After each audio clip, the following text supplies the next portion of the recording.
Start. అందరికీ నమస్కారం. ఇక్కడికి వచ్చిన మీడియా మిత్రులకి ఈరోజు మందే ప్రత్యేక సమావేశం కాబట్టి ఇక్కడ మేము ఎంత చేసినా ఏం చేసినా ఈ సినిమాని మీరే ప్రజల దగ్గరికి తీసుకెళ్ళాలి కాబట్టి మనం ఒక మీట్ ఏర్పాటు చేసుకున్నాం. దానికి మా ఆహ్వానాన్ని మన్నించి మీరందరూ వచ్చినందుకు చాలా సంతోషంగా ఉంది. అందరూ చిన్న గ్లిమ్స్ హీరో లుక్ నేను ఎప్పుడు చూశారు అందరూ. ఫస్ట్ దాంతో మొదలు పెడతాను.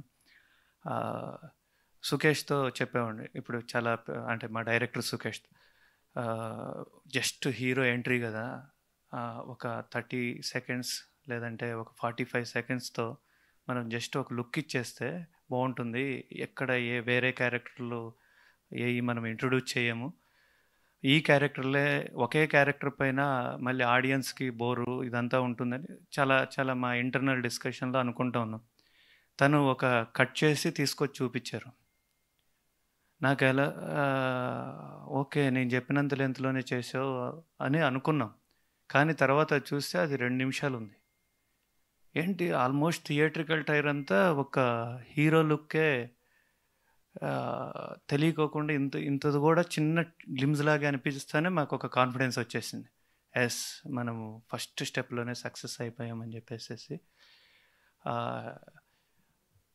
ఈ సినిమా ఆల్రెడీ సుకేష్ ఎలా అప్రోచ్ అయ్యారు ఏంటి అని ఆల్రెడీ చెప్పేశారు. తను నాకు లాస్ట్ 12-13 ఇయర్స్ నుంచి తెలుసు.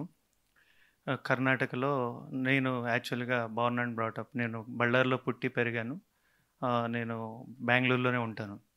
మేము ఎప్పటి నుంచో సినిమా చేద్దాం అనుకుంటా చాలా కథలు. తన అసోసియేట్ డైరెక్టర్గా ఉన్నప్పుడే తన టెక్నికల్ వాల్యూస్, తన నాలెడ్జ్, తను ఒక మేకింగ్లో వే ఆఫ్ అప్రోచ్ అంతా నాకు ఒక కాన్ఫిడెన్స్ ఉండేది తన పైన.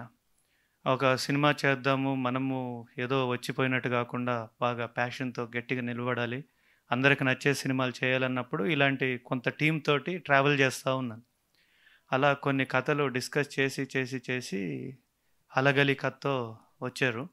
అప్పటికి సుకేష్ ఒక సినిమా తీసున్నారు, ఒక లవ్ స్టోరీ. దానికి మంచి అప్రిషియేషన్ వచ్చింది కర్ణాటకలో. ఇంకా ఈ కథని తనకి కమర్షియల్గా వర్కౌట్ కాలేదు. దాన్ని చాలా కాంపాక్ట్లో ఇప్పుడు మళ్ళీ నేను తీసుకొని వెళ్ళి పెద్ద బడ్జెట్లు చెప్తే ఎవరు తీస్తారు ఏంటి అని ఆలోచిస్తూ కాంపాక్ట్లో చేసుకుని వచ్చారు. నాకు అర్థమైపోయింది ఇది చాలా పెద్ద కథ. ఇంకోటి ఏంటంటే హలగలి బేడరు అంటారు అక్కడ, ఇక్కడ హలగలి బోయలు. అది ఒక చరిత్రలో లిఖించబడిన అధ్యాయం. ఇంకోటి చరిత్రలో ఎన్నో రకాల చరిత్రలు మనం చదువుతూ చూస్తూ వింటూ వస్తూ ఉన్నాం. కానీ ఈ హలగలి బేడర్ అనేది అంటే సమాజానికి దాదాపు వాళ్ళు అడవిలో ఉండి వాళ్ళు వేటగాళ్ళు. అలాంటి ఒక వెపన్ కోసం, అంటే ఒక ఆత్మాభిమానం కోసం, వాళ్ళ ఆత్మాభిమానం వాళ్ళ వెపన్. వాళ్ళ బోయలు అంటే వాళ్ళ వేటగాళ్ళు, వాళ్ళ వృత్తి, వాళ్ళ ఫుడ్ మొత్తం వేటే. అలాంటిది ఈ ఊరు వాళ్ళకి ఆయుధాలు. ఒక మన ఇంట్లో ఆడపిల్లని కన్యాదానం చేస్తే ఒక ఆడపిల్ల మానాన్ని దీన్ని ఎంత పవిత్రంగా చూస్తామో అంత పవిత్రంగా వాళ్ళ ఆయుధాన్ని చూస్తారు. ఆయుధం వాళ్ళకి కింద పడినా కూడా జారి వాళ్ళకి అది చాలా పెద్ద సెంటిమెంట్. అలాంటి వాళ్ళు ఒక బ్రిటిష్ రూల్కి అగెనెస్ట్గా అది ఫైట్ చేశారు. అది ఆల్రెడీ 10th క్లాస్లో కర్ణాటకలో సిరి కన్నడలో ఒక చాప్టర్గా ఉంది. దీని గురించి పుట్టలుగా చాలామంది పిహెచ్డీలు చేశారు. చాలా రీసెర్చ్లు దీని మీద జరుగుతూనే వస్తూ ఉన్నాయి. ఇది ఇంత ఉన్న కథ కూడా ఎందుకో ఎక్కడో చోట ఒక లేయర్ దగ్గర ఆగిపోయింది. అప్పుడు ఇలాంటి కథ చెప్పేటప్పుడు చాలా స్ట్రాంగ్గా ఉండాలి. నెక్స్ట్ అంతా యంగ్ టీమ్. మీకు ఇక్కడ చూస్తుంటేనే అర్థమైపోతుంది. అందరిలో యంగెస్ట్ బాయ్ బాలకృష్ణ గారు. ఈ కథను చెప్పేటప్పుడు మన వయసు, మన అనుభవం మొత్తం మాకు ఆ భయాన్ని బాధ్యతగా తీసుకున్నాం. చాలా రీసెర్చ్ చేసేసి అక్కడికి వెళ్ళి ఎవరెవరు దీనిపైన పిహెచ్డీలు చేశారు, ఒక 2 పిహెచ్డీలు చేశారు, మళ్ళీ కొంతమంది రాశారు, మళ్ళీ వాళ్ళ వంశస్థులు కొంతమంది ఉన్నారు. అందరి దగ్గర పోయి కలిసి దీన్ని మొత్తం డీటెయిల్స్ తీసుకునేటప్పుడు మాకే గూస్ బంప్స్ వస్తున్నాయి.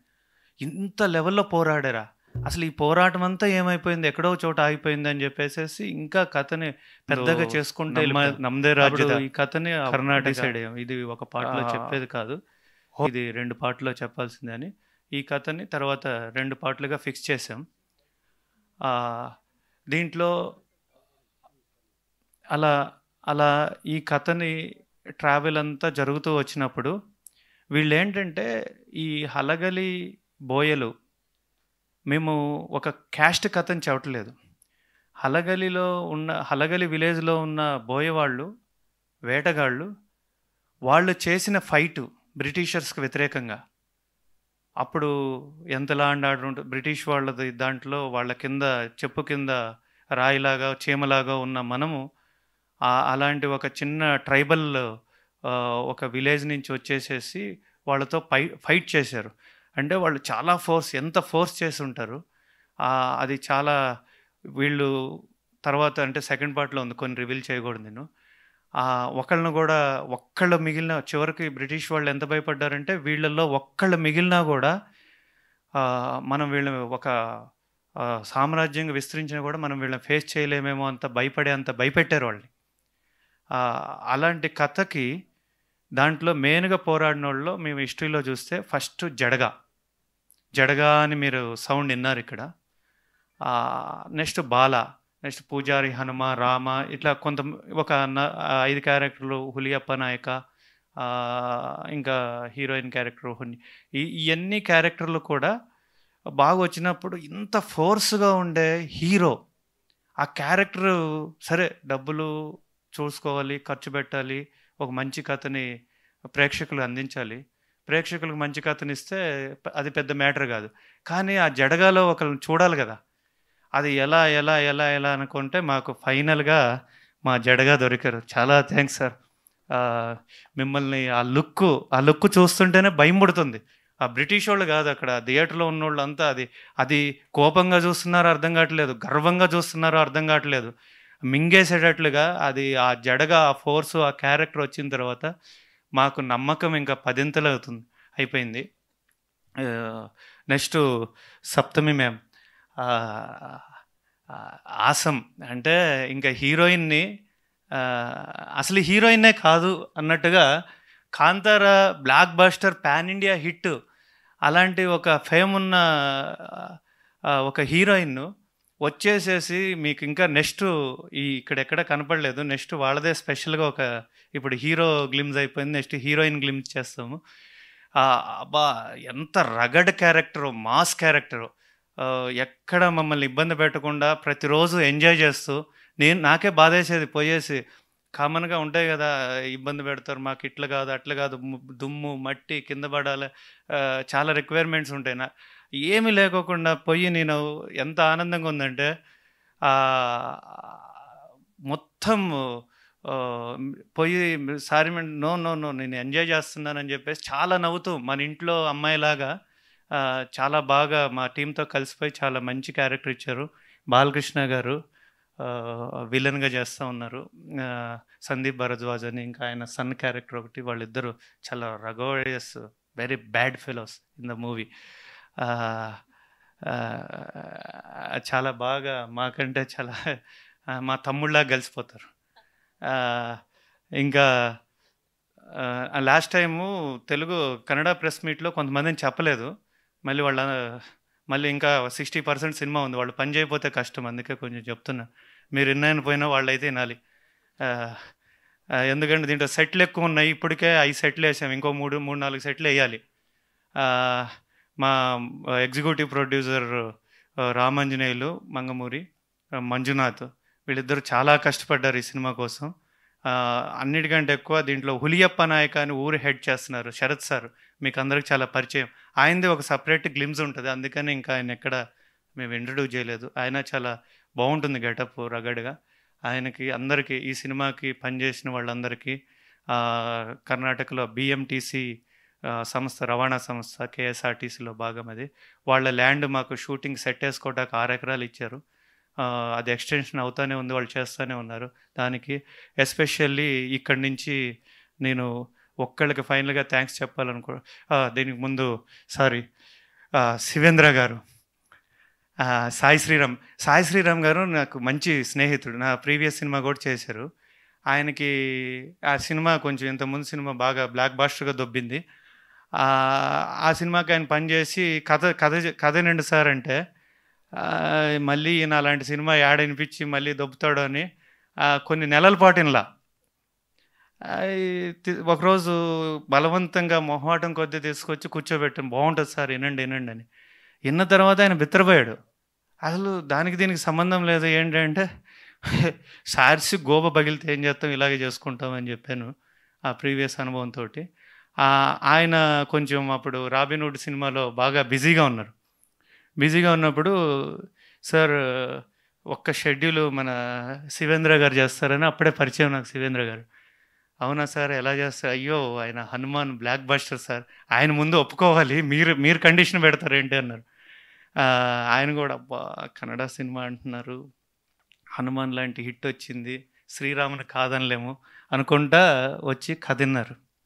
కథిన వెంటనే ఆయన అన్న ఫస్ట్ మాట శ్రీరామ్ చాలా లక్కీ అన్నారు. నేను లక్కీ అనిపించింది, మా టీం లక్కీ అనిపించింది.